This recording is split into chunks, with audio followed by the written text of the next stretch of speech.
আসসালামু আলাইকুম রহমতুল্লাহি ওয়া বারাকাতুহু।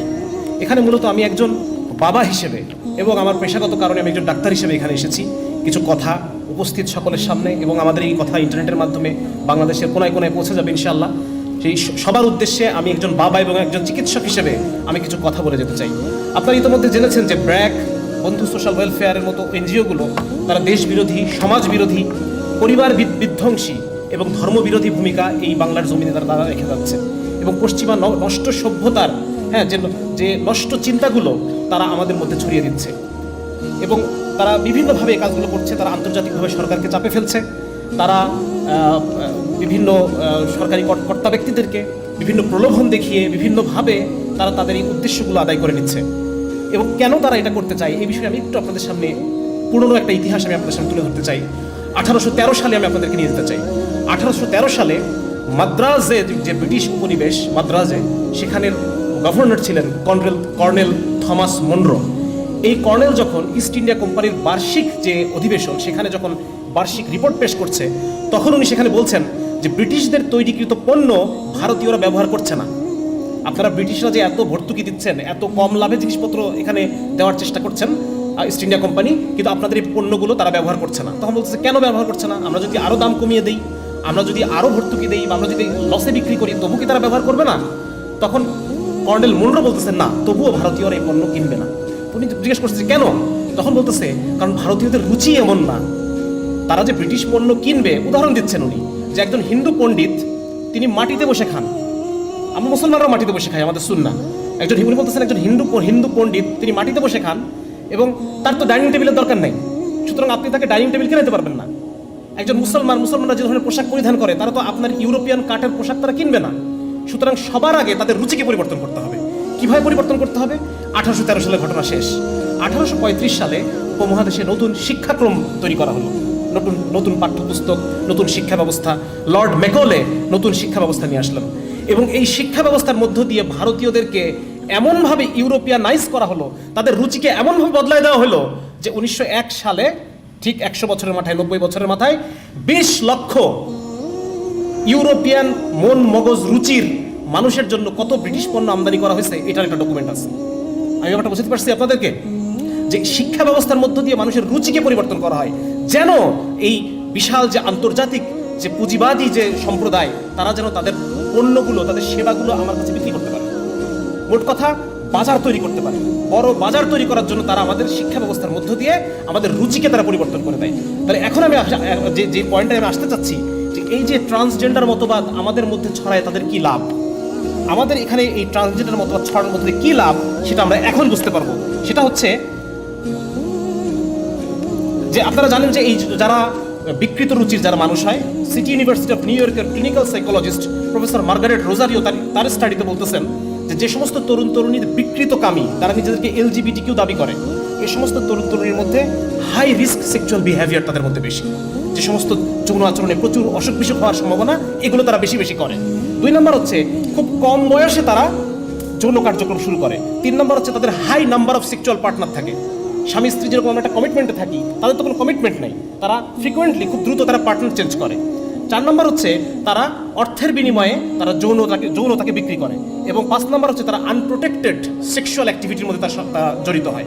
তার মানে দেখেন, এই যে বিপুল সংখ্যক জনগোষ্ঠীকে আজকে পাঠ্যপুস্তকের মধ্যে শিশুর কচি মনে যখন বারবার দেখানো হবে যে একজন সমকামী, একজন ট্রান্সজেন্ডার, এই মানুষগুলো কত তারা সেলিব্রিটি, তখন স্বাভাবিকভাবে শিশুর অন্তরটা চাবে আমিও এমন হতে চাই। ছোটবেলায় আমরা পেপারে বোর্ড স্ট্যান্ড করা ছেলেদের ছবি দেখতাম, মেয়েদের ছবি দেখতাম, বোর্ড স্ট্যান্ড যারা করছে, তখন আমার মনটা চাইতো যে আমি একসময় স্ট্যান্ড করবো, আমার ছবিটাও এই পেপারে ছাপা হবে। ঠিক একইভাবে শিশুদের মনে এটা আসে। তো এর ফলে এই পাঠ্যপুস্তকের মধ্যে 6, 7, 12, 13 বছরের বাচ্চাদের মনের মধ্যে এই জিনিসটা ঢুকায় দেওয়ার মধ্য দিয়ে যে বিপুল পরিমাণে অস্থিরতা তৈরি হবে মানুষের মধ্যে। একটা ছোট বাচ্চা, সে মনে করবে আমি মনে হয় মেয়ে, আমি মনে হয় ছেলে। এই যে মানসিক অসুখ তার মধ্যে তৈরি হবে, এর ফলে একটা বিপুল বাজারের দরজা খুলে যাবে আমাদের এই দেশে, যে জিনিসগুলো আমাদের কাছে বিক্রি করবে। তারা যেমন ধরেন HIV, এইডসের টিকা, এইডসের প্রোফাইল্যাক্সিস টিকা, আগে এইডস হওয়ার আগে পতিতাদের মধ্যে বিভিন্ন টিকা দেওয়া হয়, সমকামীদের মধ্যে বিভিন্ন টিকা দেওয়া হয়। এই টিকা এখন আমাদের প্রয়োজন হচ্ছে না, কিন্তু তখন আমাদের প্রয়োজন হবে। আমাদের এই গরিব দেশ, এই খেটে খাওয়া মানুষের, আমাদের এই গরিব দেশের যে অর্থনীতি, সেই অর্থনীতির অর্থনীতির কারণে এই বিপুল পরিমাণ নতুন যে একটা সেক্টর আমাদের আমদানি করতে হবে, এই অর্থ আমরা কোথা থেকে দিব? হ্যাঁ, আবার আমি সামনে আসতেছি দেখেন। তারপরে তাদের যে ঝুঁকিপূর্ণ যৌন আচরণ করে সেটার জন্য তাদেরকে বিভিন্ন টয়, সেক্স টয় বা এই জাতীয় বিভিন্ন জিনিস তাদের প্রয়োজন হয়, এগুলো তখন আমাদেরকে আমদানি করতে হবে। আমেরিকাতে একজন পুরুষকে নারী হতে গেলে $1,00,000 প্রয়োজন হয়। এখন আপনি আমাকে বলেন, গ্রামের যে কৃষক, ওই কৃষকের বাচ্চাটা স্কুলে পড়ছে, স্কুলে পড়ার পর তার মনে এখন খায়েশ হয়েছে যে আমি এখন ছেলে থেকে মেয়ে হয়ে যাব, এই কৃষক $1,00,000 কোথেকে জোগাড় করবে আমাকে বলেন? সে জোগাড় করতে পারবে? সেই এটা কখনোই জোগাড় করতে পারবে না। বরং তার যেটা হবে, এই নিজের চোখে সে দেখবে তার সন্তান ধুকে ধুকে জীবন পার করতেছে, মানসিক যাতনায়, যন্ত্রণায়, অসুখে, বিসুখে, এবং একটা পর্যায়ে সে হয়তো তার সন্তানের আত্মহত্যা দিকে দুনিয়া থেকে তাকে যেতে হবে। এরকম কঠিন এক পরিস্থিতি আজকে ঘরে ঘরে তৈরি হবে যদি এই কারিকুলাম আমাদের বাচ্চারা পড়ে। তারপর দেখেন যে পুরুষ থেকে নারী হতে লাগে $1,40,000, নারী থেকে পুরুষ হতে লাগে $1,25,000, লিঙ্গ সার্জারিতে লাগে $30,000, চেহারা সার্জারি করে মেয়ে পুরুষ করে ফেলতে লাগে $25,000 থেকে $60,000, ব্রেস্ট সার্জারির জন্য লাগে $5,000 থেকে $10,000। শুধু তাই না, প্রতি বছর তাকে হরমোন নিয়ে নিয়ে মেয়ে হয়ে থাকতে হবে, প্রতি বছর তাকে হরমোন নিয়ে নিয়ে ছেলে হয়ে থাকতে হবে। এটা একটা খরচ আছে, প্রতি বছর $1,000 উপরে তাকে খরচ করতে হবে। 2017 সালে শুধু পুরুষ থেকে নারী হওয়ার যে মার্কেট, এই মার্কেটটা ছিল $11.5 কোটি, এবং 2024 সালে এই মার্কেটটা গিয়ে দাঁড়াবে $97 কোটি। তার মানে দেখেন, এই যে একটা জিনিস আপনাদেরকে আমি বলি, একটু গ্যাপ নেই, যে আজকে যে বাংলাদেশে একটা ইয়ে আছে যে আমেরিকাতে, আমি একটু সময় নিচ্ছি, আমি একটু আপনার কাছে সময় নিচ্ছি, আমেরিকাতে প্রতি বছর $223 বিলিয়ন লাগে শুধুমাত্র মদ খাওয়ার কারণে যে ক্ষতিগুলো হয়, ভাঙচুর হচ্ছে, কেউ শারীরিকভাবে অসুস্থ হচ্ছে, পরের দিন অফিসে আসতে পারতেছে না, এই যে মদ খাওয়ার কারণে $223 বিলিয়ন ক্ষতি হয় আমেরিকার প্রতি বছর। আমাদের বাংলাদেশ এই ক্ষতিটা থেকে বেঁচে আছে না বেঁচে নাই? এই খরচটা কি আমাদের করা লাগতেছে? এই টাকাটা কি আমাদের নষ্ট হচ্ছে? এটা আমাদের উলামায়ে কেরামের অবদান। আমাদের উলামায়ে কেরাম মদের ব্যাপারে, জুয়ার ব্যাপারে, জিনার ব্যাপারে মানুষের মধ্যে এমন একটা অবস্থা, এমন একটা মনোভাব তৈরি করে রাখছেন, যার কারণে এই বাংলাদেশের বিলিয়ন বিলিয়ন বিলিয়ন ডলার বেঁচে যাচ্ছে। তাহলে আজকে এই যে নতুন করে আমাদেরকে এত বিলিয়ন ডলার এই দেশকে খরচ করতে হবে, তো এটা আমাদের কিছুই করণীয় নাই, আমাদের ডাক্তার সমাজের কিছুই করণীয় নাই। আজকে কেন একজন ডাক্তারের বিরুদ্ধে কথা বলবে না যদি সে আসলে দেশপ্রেমিক হয়ে থাকে? আজকে আমরা উলামায়ে কেরাম দেশপ্রেমিক, তারা এই বিষয়ে কথা বলতেছেন। এটা কি শুধু উলামায়ে কেরামের জিনিস? আমরা যারা সাধারণ মানুষ, আমরা যারা সাধারণ বাবা, আমাদের কোনো এখানে বলার কিচ্ছু নাই? আমার আপনার ছেলে তো, আমাদের উলামায়ে কেরামের সন্তান তো এখানে পড়ে না, তবু তারা কথা বলতেছে। তাহলে আজকে আমি আপনি যাদের সন্তান এই পাঠ্যপুস্তক পড়বে, যাদের সন্তান এই কনফিউশনের মধ্যে ভুগবে, এই মানসিক অসুখে তারা আক্রান্ত হবে, তারা সে কোনো কথাই বলতেছেন না। কেন এরকম হচ্ছে? তাহলে ভুক্তভোগী তো আমরাই হব। সেদিন একটা ভিডিও খুব ভাইরাল হয়েছে, সেই ভিডিওতে দেখা যাচ্ছে যে আমেরিকার একজন বাবাকে এনে একটা লাইভ শোতে বসানো হয়েছে, আর তার ছেলে যে সব পুরো সার্জারি করে মেয়ে হয়ে গেছে, সেই ছেলেটা মানে এমন যে লম্বায় 6 ফিট, এরকম কাঁধ প্রশস্ত, মাসল, মানে পুরো একটা শক্ত সমর্থ পুরুষ। সে মেয়েদের পোশাক পরে, সে মেয়েদের মতো বড় চুল নিয়ে এসে বাবার সামনে চেয়ারে বসলো। সেই ছেলেটাকে দেখে বাবা হু হু করে কান্না করতেছে যে আমার সন্তান এরকম হয়ে গেল, আমি বাবা হিসেবে ব্যর্থ যে আমি আমার সন্তানের কাছে আইডল হতে পারলাম না। আজকে এইভাবে কান্না করার জন্য আপনারা প্রত্যেকে প্রস্তুত হন। আজকে এই ভিডিও যে যেখান থেকে দেখতেছেন, যার বাসায় সন্তান আছে, আমার একটা ছোট্ট বাচ্চা আছে, 7 বছর 4 বছর, আমি জানি না আমি তাদেরকে কোন দুনিয়ায় রেখে যাচ্ছি। আমি জানি না আমার মৃত্যুর পর আমার সন্তান সে কি হয়ে যাবে, আমি জানি না। সে কি আসলে মুসলমান থাকবে? সে কি আসলে নারী থাকবে? আমার মেয়ে শিশুটা কি নারী থাকবে কিনা? আমার ছেলে শিশুটা পুরুষ থাকবে কিনা আমি বলতে পারতেছি না।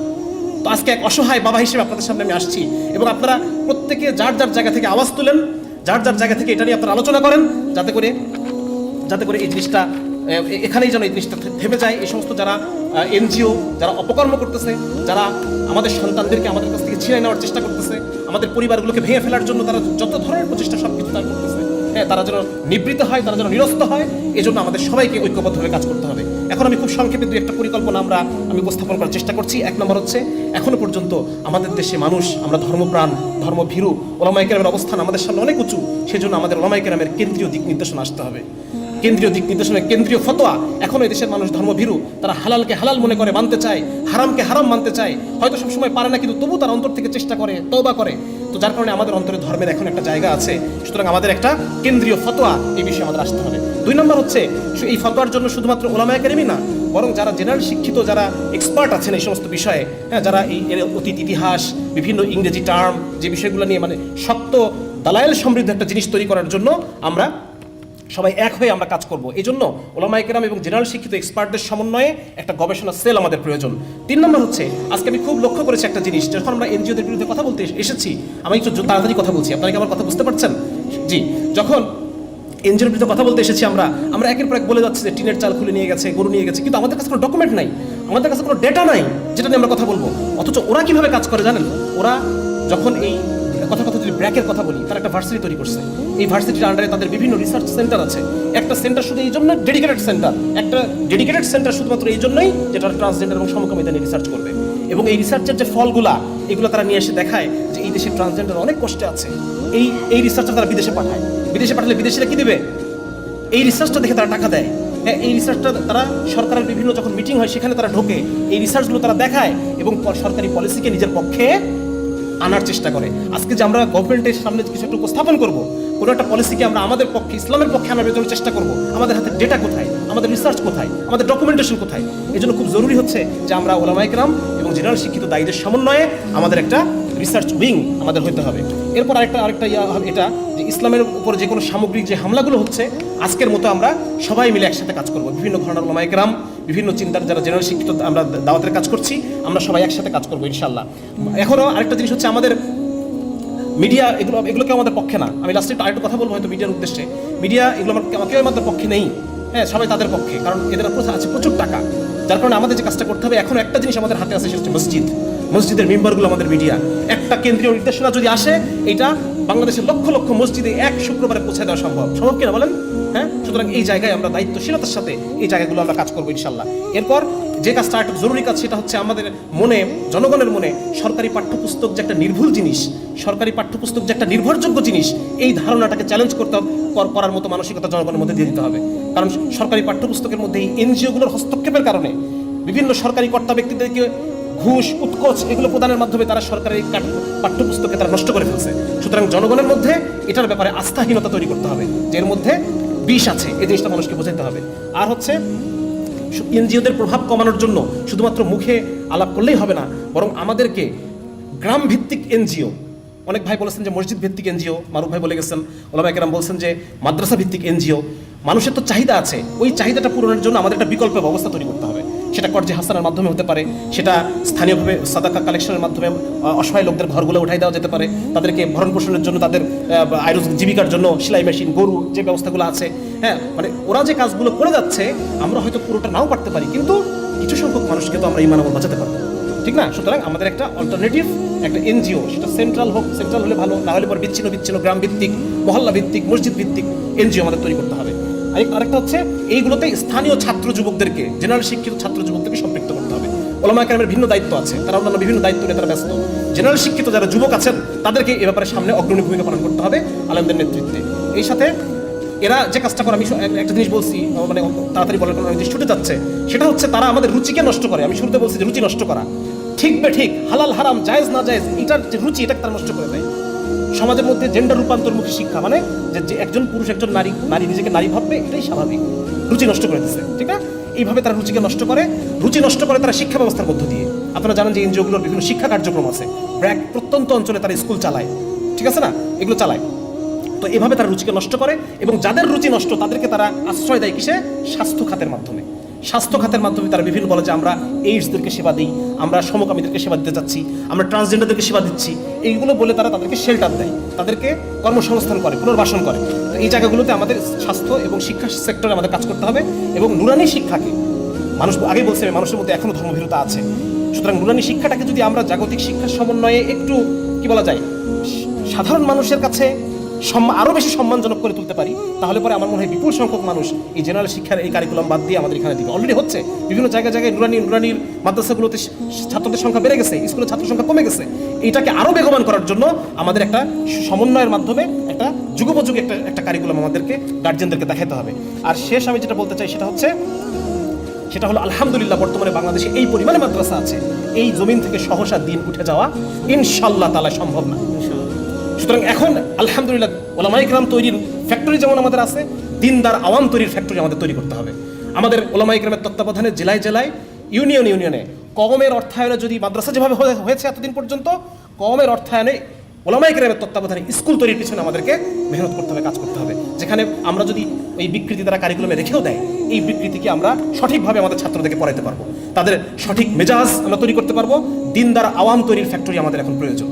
এজন্য এখানে উপস্থিত সম্মানিত ওলামায়ে কেরাম যারা আছেন, তারা যথেষ্ট ইনশাআল্লাহ, তারা যদি একত্রিত হয়ে সিদ্ধান্ত নেন এবং তাদের যে সমাজে পরিচিতি, তাদের যে সমাজের যে গ্রহণযোগ্যতা তারা যদি চেষ্টা করেন, অবশ্যই এটা সম্ভব যে আমরা এরকম 5,000 ইউনিয়নে আমরা 5,000 এরকম স্কুল তৈরি করতে পারবো, যেখানে তাহলে পরে ওদের যে শিক্ষা কার্যক্রম, এই কার্যক্রমটাকে মোকাবেলা করা সহজ হবে। মোকাবেলা শুধু মুখে হবে না, আওয়াজ দিয়ে হবে না, রাজপথে হবে না, মোকাবেলা এখন মাথার মোকাবেলা এখন মাথার। শেষ আমি বলতে চাই, এটা শুধুমাত্র হুজুরদের ইস্যু না। এখানে যারা মিডিয়ার যারা আছেন তাদের উদ্দেশ্যে তাদেরকে আমি বলতে চাই, এখানে যারা গোয়েন্দা বাহিনীর ভাইরা আছেন তাদেরকে বলতে চাই, আইন শৃঙ্খলা বাহিনীর ভাইরা আমার এই কথা শুনবেন, তাদেরকে আমি বলতে চাই যে দিন শেষে আপনি একজন বাবা। আপনি যখন ঘরে ফিরে যান প্রতিদিন চাকরি শেষে, অফিস শেষে, তখন ছোট ছোট কিছু মানুষ দৌড়ায় এসে আপনার কোলের উপরে ঝাঁপায় পড়ে। ছোট ছোট কিছু মানুষকে বুকে আঁকড়ে ধরে আপনি সারা দিনের সমস্ত কষ্টকে ভুলে যান। এই ছোট মানুষগুলোকে আপনি কোন দুনিয়ায় রেখে যাচ্ছেন, কোন পৃথিবীতে রেখে যাচ্ছেন, যে পৃথিবীতে তারা ধুকে ধুকে ধুকে ধুকে তাদের চিন্তা চেতনা নষ্ট হয়ে যাবে, তাদের শরীর নষ্ট হয়ে যাবে, মন নষ্ট হয়ে যাবে। আপনার চোখের সামনে দেখবেন আপনার সন্তান মাদকাসক্ত হয়ে যাচ্ছে, আপনার সন্তান ডিপ্রেশনের রোগী হয়ে যাচ্ছে, আপনার সন্তান আত্মহত্যার পথ বেছে নিচ্ছে। একজন বাবা হয়ে আপনি এটা সহ্য করতে পারবেন? যদি সহ্য করতে পারেন তাহলে আপনি এসে আমাদেরকে ধরে নিয়ে যান। আর যদি আপনি সহ্য করতে না পারেন তাহলে আমাদের সাথে সুর মিলায় বলেন, আমাদের সাথে সুর মিলায় এই চক্রান্তের বিরুদ্ধে, এনজিওদের দেশ বিরোধী অপতৎপরতার বিরুদ্ধে আপনাকেও কথা বলতে হবে, কারণ আপনি একজন বাবা। আপনার সেই পিতৃত্বকে উদ্দেশ্য করে বলছি যে আপনার সন্তানের ভালো আজকে আপনাকে সিদ্ধান্ত নিতে হবে, আপনি কার পক্ষে কথা বলবেন, কার পক্ষে কাজ করবেন। আমার আলোচনা এখানেই শেষ। সবাইকে অসংখ্য জাযাকাল্লাহ, কষ্ট করে ধৈর্য ধরে আমার আলোচনা শোনার জন্য। আসসালামু আলাইকুম ওয়া রাহমাতুল্লাহি ওয়া বারাকাতুহু।